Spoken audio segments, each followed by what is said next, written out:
So the interesting thing about cheerleading is a sport. Cheerleading is not just some fun things that girls do so that they can, trade stories with each other.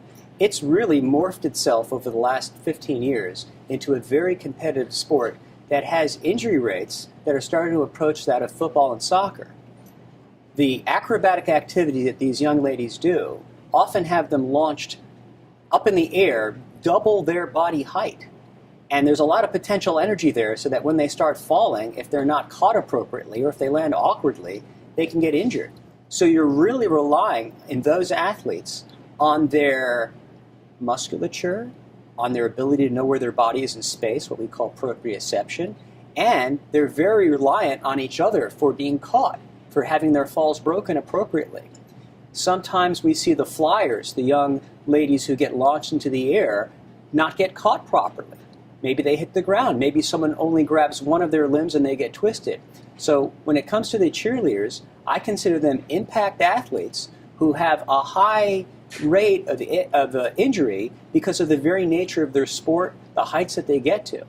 In addition, in general, the cheerleaders, particularly the flyers, are somewhat petite. It facilitates them being launched into the air.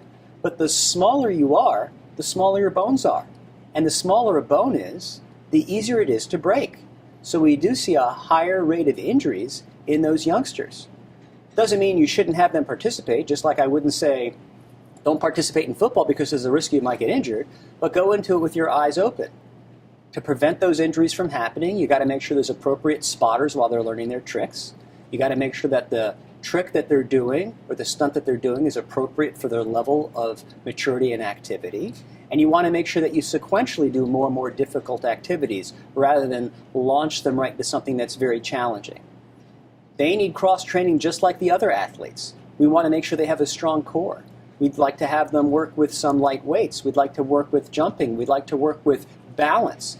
All those activities that mimic what their sport actually involves.